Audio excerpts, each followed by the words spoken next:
morning and welcome to Dateline New Haven, WNHF-FM, your home for community radio. I'm Paul Bass, inviting you to look behind the headlines on the stories that make our community tick. Well, someone right in the midst of the headlines and the behind-the-scenes action these days is our guest today. The superintendent of schools in New Haven, Dr. Iline Tracey, who is at the front lines of making policy affecting tens of thousands of people in New Haven as we deal with the COVID-19 crisis. Good morning, Dr. Tracey, and thank you for making time to add yet another Zoom meeting to your day. Good morning, Paul, and thank you for having me. So I think it's fair to say we're entering the second month of the pandemic crisis. How are you holding up? Have you had a day off? Are you working night and day? I'm holding up very well, Paul, and yes, I'm working night and day. I believe that I have to be on the front line. If I have workers working, I must also be at work. So as you can see, I'm also in my office right now talking to you. Last night through the thunders, through the rain, and I was at my office having board meeting from my office. So yes, this pandemic has really forced us to do things differently. Mm-hmm. Let's talk about some of that, Dr. Tracey. The two main categories I think you and I said we should look at is how we're dealing with switching to offline learning, remote learning for kids, because we have to stay at home, shelter in place, and how we are keeping hungry families. This pandemic has really forced us to do things. Mary, I'm sorry, I think we just heard that in the feedback. So how is the move to offline learning going? I know that you had to get thousands of Chromebooks to students because a lot of kids don't have computers. So you can't learn from home on the computer if you don't have a computer. So how's that quest going? So Paul, this situation has opened up to us the inequalities that we have in urban school district compared to other school districts around us. When we were told that school would be closed, we were first allowed to pass out packets. So that was the way we were going. We printed thousands of packets for our students from K through grade 12. And that would have serviced our students for 2 weeks. We also had some teachers who were very creative in making sure that there was a balance of some online activities along with packets. We have realized through this that several of our families, when we start moving towards distributing Chromebooks, when the next set of orders were issued, we realized that we spent a whole full week amidst the order not to go back into the building. Our staff defied that and went in a whole full week and distributed Chromebooks to our families. Even with that, we also sent out a survey to our families to get a sense of the need that is out there. From that survey, the respondents were about 12,000 people responded. And of that 12,000, we realized that at least 70% of those who responded did not have a device in their homes. And so we got 70,000, 70% did not have of the 12,000 that responded. That's incredible in today's day and age because everyone's got a phone, right? Yes, but to expect students to work from a small phone screen is very difficult. It's best for them to have the device in their hands. Gotcha. So how many Chromebooks did you get, Dr. Tracey? So to date, we have distributed 7,500 Chromebooks to our families to date. Even with that, we're still receiving calls of homes that still do not have, either they do not have Chromebooks or they do not have access to Wi-Fi. Well, that's what I was going to ask you next, right? Because there are these dead spots, right? Yes. And so one of our workers had reached out to Comcast to support us with some hotspots. Initially, there were some concerns because I understand that if someone owes money to these companies, they would not be able to get the free access, and there were some strings attached. Since then, it was reported to us that they have lifted those restrictions, and that for the next 2 months, they're offering Xfinity hotspot to our families. Now, it's a matter of whether or not that is enough, whether or not all our families are accessing that. We're still waiting to get information from them around their level of access. Yeah, because I can imagine, and this isn't just about the schools, Dr. Tracey. It seems like everything government does to help people get what they need in this crisis, it's hardest to get it to the people who need it most. Like I'm wondering in some households if there's a hotspot set up, let's say near Thompson Street, is everyone there going to know to access that hotspot? Well, they know the hotspot even exists or how to link onto it. I'm amazed you got 12,000 people responding to a survey. That's more than 50% of your population. So it sounds like you are able to reach people with information. Are you able to let Yes. them know about the hotspots and how to use them? So through our great communicator, Danny Diaz, who is able to communicate both in Spanish and English, he has sent out calls to parents, informing them of what we do have. And so many have been reaching out to him, and he's been helping them through his work with the work of the Youth Family Community Engagement Chief, Gemma Joseph Lumpkin. So they have been reaching out to families the best way they can. And as soon as families explain to us what their needs are, we're trying to at least accommodate their needs as much as possible. It is amazing to me, Dr. Tracey. It's resonating just when I have conversations with people around town. The difference between how ready privileged private schools were for remote learning just blew me away. You go to a school like Hopkins or Ezra Academy, the first week, these kids are learning everything they learned before. They don't have that in-person contact they used to have, might not have as many hours of class time, but they're having classes right away in video, interacting with everybody and getting very detailed plans. And it just seems like public schools all over the country, the kids who have the least equal access to opportunities in our society are having the slowest time ramping up. But do you think that this might be an opportunity to fix this long term, to figure out ways to give not just remote learning, but if we ever get back to normal, ways we can still use technology in homes that didn't have it before to do more learning? And Paul, yes, that is my hope. It also pains my heart to see the struggling districts that were not able to go full one-to-one the first day we were closed down. That pains our hearts very, very much. With other superintendents who are in similar situation like New Haven. And I say this situation just highlights the inequalities and the inequities that we have for our urban centers. In terms of working to make sure that we move forward, one of my hopes, one of my goals is to make sure that our students have one-to-one access. So in case something like this happens, or even for regular learning, we're thinking of trying to make sure that starting September in the fall, that we have one-to-one access. We start a hybrid type of learning. We're discussing that with the Teaching and Learning Committee coming up next week, to make sure that we can at least start that hybrid form of learning. So our students are exposed, our students have the necessary materials that they need to continue learning. I am sensing that even in this time, there's going to be a lot of reversals in learning for our students, because still there are students we're still not reaching. And that is tragic. That is unconscionable for these things to be happening right now. So I must say, though, that in talking to the mayor, he has seen our needs, and he's also working with groups to see how they can help our New Haven school systems. We have Claudia Merson at Yale is working with a group. She just sent to us some kind of grant we can apply for to help us get enough Chromebooks, iPads into the hands of our children.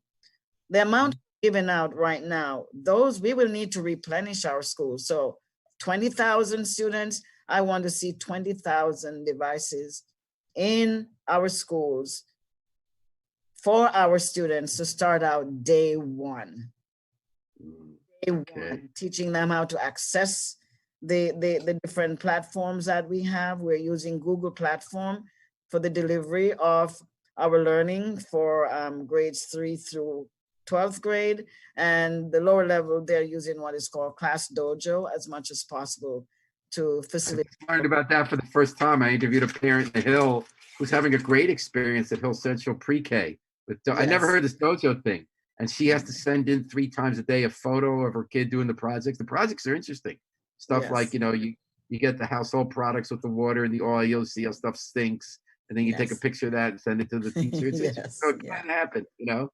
And we're talking to Dr. Iline Tracey. She's the superintendent of schools in New Haven. Here on Dateline New Haven, 103.5 FM, live streamed at newhavenindependent.org.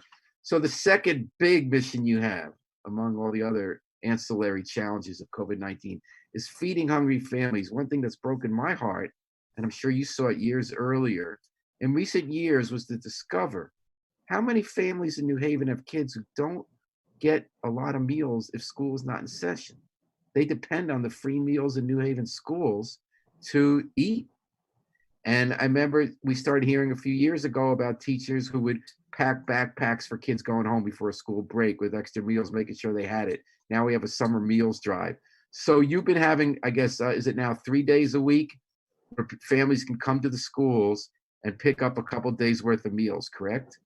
Yes, that's correct. We had before, we were going 5 days per week, Monday through Friday, but due to a problem with social distancing and not exposing our frontline workers to this virus, which is heavily hitting our Black and Brown communities, we have gone down to Monday, Wednesday, and Friday, and we're even looking at the possibility of having less time, but we need to have enough for the food distribution sites, our central kitchen, to have enough time to make those bags for our families. So we're working on that. We had a lively discussion on the Board of Ed meeting last night about different ways we probably can look at that to make sure our frontline workers are not exposed. But the food challenge for families is great. We have so far distributed more than 80,000 packets of food to our families within such a short time, and that continues to rise. So New Haven, as an urban center in a poor city, has always been faced with the challenge of feeding our families. But I think we have been doing a good job under past Superintendent Reginald Mayo and other superintendents who have come aboard, making sure that we have a universal lunch program, breakfast and lunch. In the past, families would have to pay a certain amount depending on their salaries, but now that has since long gone. Everyone gets healthy breakfast, healthy lunch, and not too long ago, we have started through some after-school programs also serving supper to those students who were in after-school programs. So we've been doing our part in making sure that our families are fed and that our students, that should not be one other factor that's preventing their learning. So we have been supporting our families in that way. Well, good luck in that one. You're balancing, as you said, the safety of people handing out the meals, and whether, I know last night's lively discussion, the Board of Ed, was can you get enough food for a whole week if it's one time a job off? Can you make enough? Can they bring it home? So there are a lot of factors you're weighing. Yes. Harry Drost, you said are there comments from our listeners or any questions for Dr. Iline Tracey? We have a couple. Randy Howe says, keep up the good work, Dr. Tracey. Rodney Williams says, we need Chromebooks for all the kids along with access to Wi-Fi. I'm asking, please, can this board help our children? Sabrina Williams, thank you, Dr. Tracey, for all your hard work. Greta L. Johnson, how about a drop-off point? They got all the bus stops. Then go to all the bus stops with a bus with food to drop off, and the parents can meet them there. And Rodney Williams comments again, when you look at surrounding towns being educated on another level, if we don't do something quick, we will be in trouble. Please don't let our past be our future. We have to do a better job educating our children. And Greta L. Johnson finishes with Dr. Tracey, you're doing great. Thank you very much for your comments and questions, people. Dr. Tracey, you were talking about how now we, as a society, have decided that hungry kids need food to learn and that they can get free lunch, breakfast, in some case dinners through the schools. You and I go back. You were teaching the schools in the 1980s. I was reporting on New Haven. And at the time, that was a very controversial idea. I remember writing articles about this. There was a human services group wanted New Haven to do free breakfasts. And the school, one of your predecessors, who was a very good man, he fought it for a bunch of reasons. But in the end, he said, okay, if we're going to do school breakfast, everyone's going to get them so kids don't get stigmatized. Then there were controversies about what kind of breakfast. I remember when my kids were in elementary school at Edgewood, they would get a frozen block of orange juice that you couldn't actually drink, and junk food. I know that, we talked about this on the air. You're very much a believer in healthful eating. You and I bumped into each other at Edge of the Woods. You're still brave enough to go through the doors. How have you seen that issue? You taught at the Dry School. You were a principal at Jackie Robinson, King Robinson. Over the years, as a teacher and then as an administrator, how have you seen the need grow, if at all? And how have you seen the schools change and how you're dealing with that need? So yes, right to mention, Paul, I taught at Dwight School for 13 years, and I went back there to become principal of Dwight School for 1 year, and then moved back to Jackie Robinson, King Robinson, to become principal of King Robinson. And throughout those years, which is a good, close to 30 years in that situation, we have seen a lot of changes. We have seen where, as you mentioned, we moved from not only having some students fed and some had to pay, to now universal programs for all our children, to get rid of the stigma that was attached to that and to ensure that all our kids are fed. We have seen that right now at this juncture where we are, that's the feeding of our students not a concern. We have seen the number of years that we've worked on this. And again, I give thanks to Dr. Mayer for having the wisdom to see that and to get us all acclimated to the fact that our families need to be fed. So we have been doing a lot of work around that and maintaining the fact that our students need to be fed. All families, no matter what your zip code, need to be fed. And that and sometimes just with that frozen, I used to love the frozen juices though, because I could eat the ice from it. And some of the kids like the frozen juices too. Yeah. With that said, going back to the health question, Paul, I have been a health freak for quite some time now. I have been a vegetarian for 36 years and then a vegan for the past 7 years. We just switched over to be that, to make sure that we take in a healthy dose of fresh fruits, fresh vegetables, a lot of legumes, no meat. We're on a similar path. I went vegetarian in 1982 and vegan in 1995. Yes. And boy, has that changed. Eating vegan now has gotten so much easier. It is than easier. It was in the past. And what led you to know?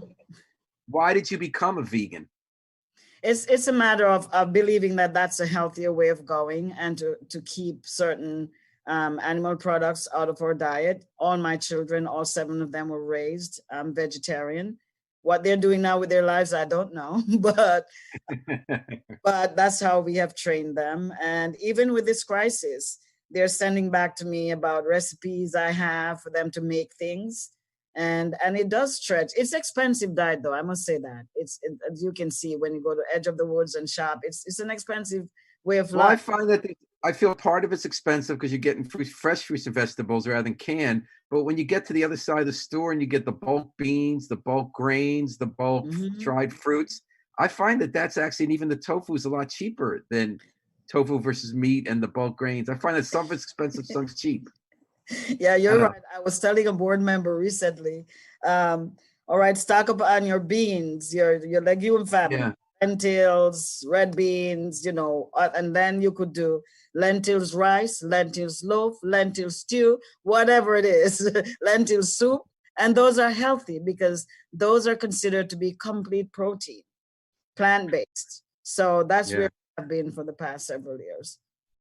How's that affected your decisions, if at all, as what you prioritize as superintendent? Because I mean, the food, as we said, is one of your two big challenges with COVID.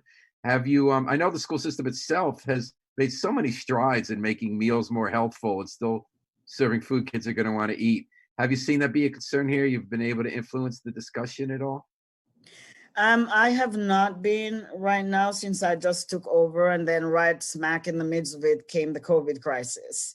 So Yeah. I do know that under Will Clark there and with the current food service director, Gail, that they have worked hard in making sure that healthier meals are going to our families. Even though sometimes our students don't want the healthier meals, they'll prefer to get, the French fries and other things. So, but we have to make sure that they get healthy things that they also want to eat.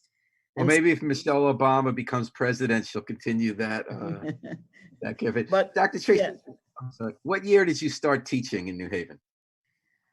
if I were to go back, I started in Dwight Daycare in New Haven in 1980.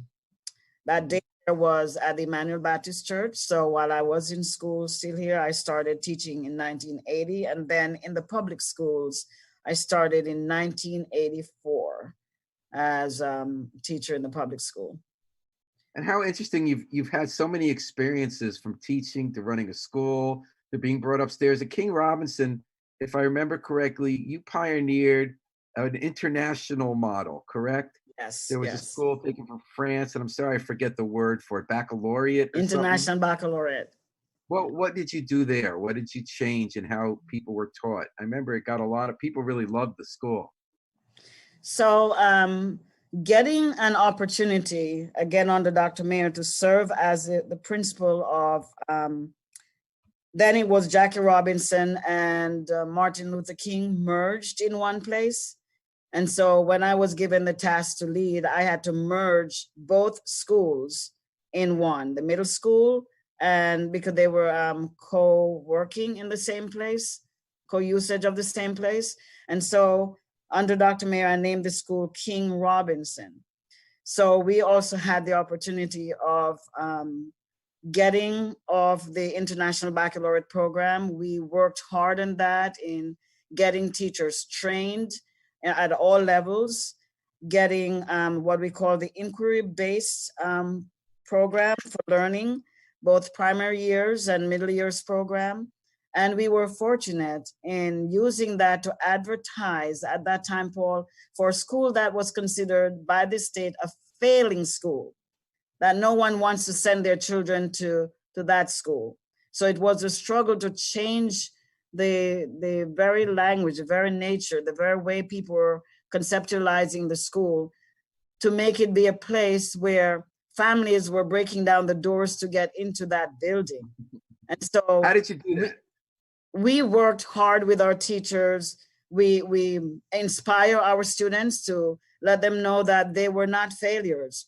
And I created for them a poem that they say every morning to make sure that's ingrained. That I created this poem that, if they fail, we fail. And we use some other language in there. Some of them have since slipped my brain, but we motivated our kids. We had assemblies. We motivated our parents, and we asked them to stay with us from pre-K all the way through 8th grade. I also brought into the school a French immersion program that started with our pre-K students. And so we were doing the French immersion program along with the International Baccalaureate program. And that was a selling point for our school at that time. Our teachers worked hard, pushing for promulgating the inquiry-based learning, using the IB standards and the IB model of teaching and learning. And our kids were psyched. Our families were psyched about this whole novelty or newness of this type of learning. And we were able to move the school from, when we started out, 300 something in terms of the amount of students, to almost 600 before I left the school. And so we were not we reached a point where we did not have to advertise as much because the families were to the school. And I remember how much I heard about that. How did Yeah. you deal with the physical layout? It was built at an unfortunate time when they had tall concrete walls without windows, with sound would bounce off from one area to another. It would be hard for some of the teachers. I'm talking about long before you got there. Did they modify the physical plant to help with that? You know, the King Robinson School? No, there were no modifications. It's still that open concept in the hallways. And I could see from my office on my camera all the kids, or I could see through my window. The kids are walking in the hallway, and I could call to them from my office to go back to class. It was an interesting piece. And they asked, where is she calling from? But I know my kids. I know every single one of my students. And so that was important. And it was a collaborative effort. It was not just Iline, Tracey. It was a collaborative effort with my staff and my team to get that monumental task done and to get off the state failing list. Within 3 years. We were off the state failing list and became a school that was known throughout New Haven and the region. Yeah, I remember that. The other question I had from afar was, okay, you had the success. Everyone was talking about the baccalaureate model, Dr. Tracey. And then, as so often happens in every profession, somebody who does well in a job gets moved up. First, a teacher gets moved up to administrator, right? Or a reporter gets moved up to editor. A beat cop gets moved up to a captain, to a chief. And you got to hope along the way they can bring the knowledge they had from doing the work without being out of touch and being removed from the day-to-day. Did that concern you? How did you make the transition to central office as a district administrator, which, you used to be on top of all your students, you used to rally people one-on-one through a day to learn. How did you approach the challenge of knowing how to do that when you're not day-to-day hands-on with all the people in charge? You're suddenly in charge of tens of thousands of people. So you always ask for your horizon to be broadened at times. And so about the prayer of Jabez, wanting your horizon to be broadened. But the transition was one for me to leave my students behind, to leave my families behind, to the extent that we had families who left the school because I left, and that was for me not a good thing. They should have more I think faith in the system itself and not in a person. But these things happen. And so moving to central office, I saw that as an opportunity to share some of my knowledge on a wider scope with schools, because then I became director of instruction. And then I had 15 schools at that time that I supervised, including the 2 comprehensive high schools at that point. And so it was indeed a challenge, but I see it as a way of sharing some of the best practices that I learned in that situation on a much wider scale. Do you happen to remember, let's say, a day when something happened and you said, oh, this is how I have to do it differently now. I can't stand in that classroom. I can't stand at that assembly, but I still want to make this happen. Can you remember a day when you realized how to be effective in this role in a different way? Yes, I do miss the assemblies. I miss my students. I miss that contact with my families. But then when I look at it more globally, and I must say to you, the best place is in school. Promotion does not mean that now you're up here and the schools are down there. No, I still will maintain that the best place is in the school, because you get to do so much more, and you're your own little king in that environment, orchestrating and directing and moving things the way you have your vision for that set to be moved. Now, moving into a central office role, you still have the vision of seeing more, or a bigger orchestra, so to speak, that you're in charge of, but it's not the same as when you are the one who's actually in charge of pushing the buttons the different ways you want to. So there are times, I sit, and there are times when you miss that level of interaction. But then looking at it, I was able to work with principals, and I was able to work with them to help shape what's happening in their schools. And so of that, Can you think of a day, Dr. Tracey, where you spoke to a principal who was having a challenge and you were able to say, I experienced that when I used to run a school, and here's how I can help you based on what I learned. Can you think of a particular instance, not naming a person, but just Yeah. a situation? So I try not, because every school is different and every situation is different.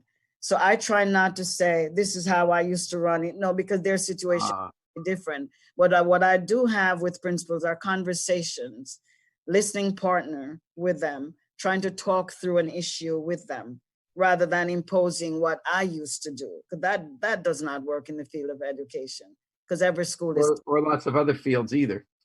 What was that? Or in other fields either. You're talking about collaborative approach rather than direct command. Yes. And we're talking about that with Dr. Iline Tracey.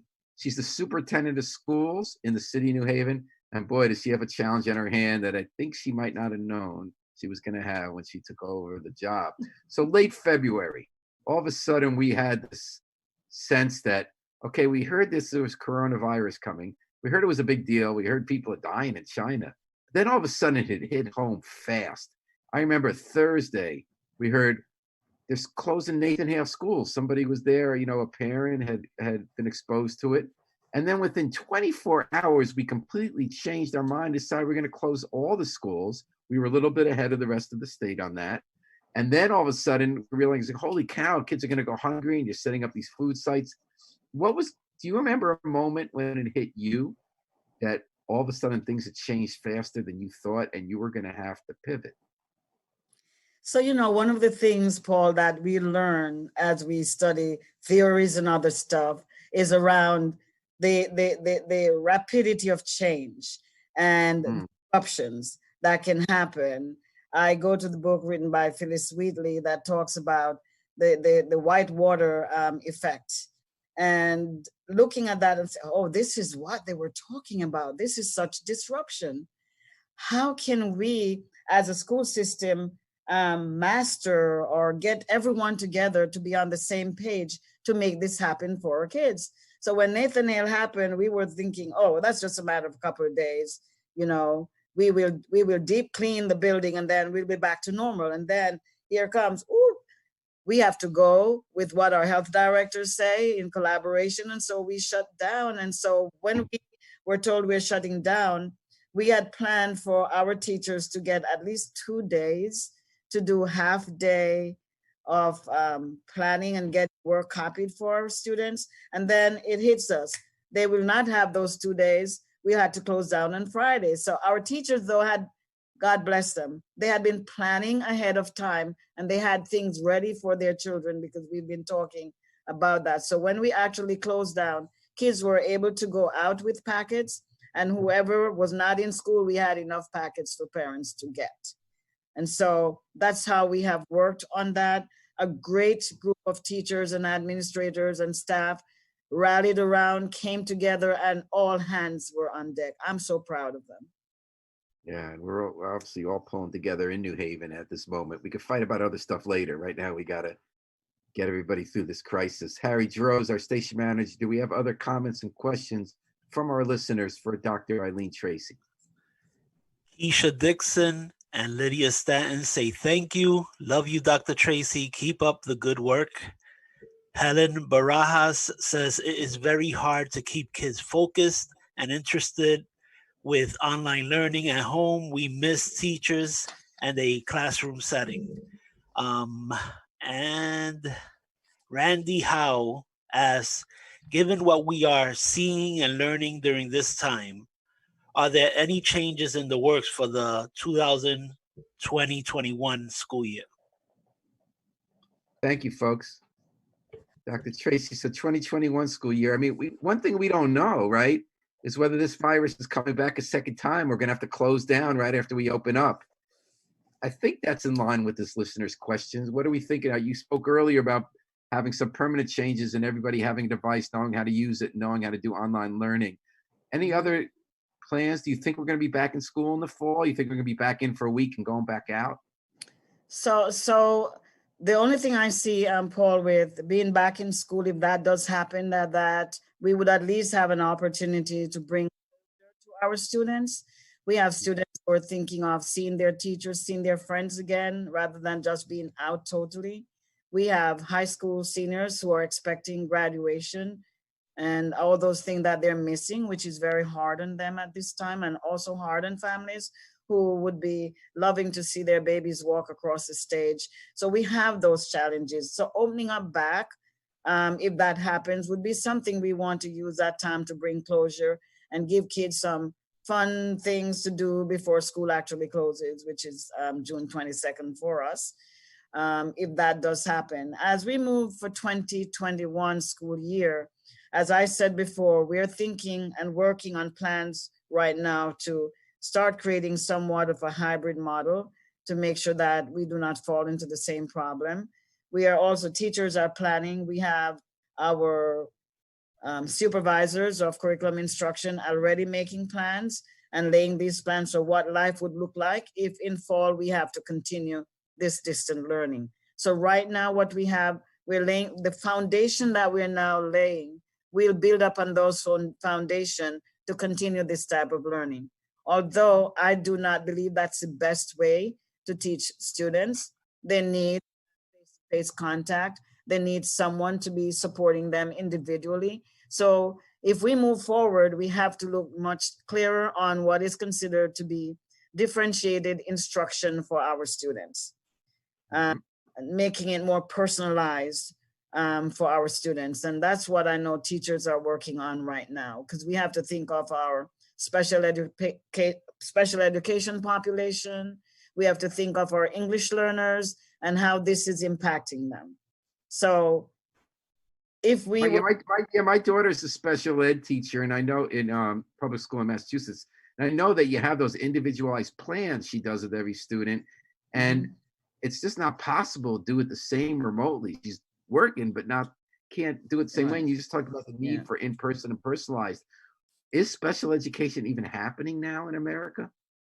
So I can only speak for our public school system. I know our special ed director, Ms. Tiffany Jackson, and her team of teachers and supervisors have been working hard to reach out to families, reach out to their students to make sure learning is happening. It may not be perfect, but I know they've been working hard on that front to make sure that some semblance of learning is taking place and that they're not violating any compliance issues that they have to work with. We also receive guidance from the State Department of Education as to what needs to happen. And so that's where we are with that aspect. Do you think a lot of students will have to be held back or brought in the summer to get ready for the next grade? I know you've said that you relied, now you've said it before, that to some extent your hands are tied. The State Department of Education gives you the guidance. Do you think we're going to end up with more students than before being held back, or do you think just the definition of what it means to go to the next grade is going to change? This is my personal opinion. I'm strongly opposed to holding back our students. They did not cause this on themselves.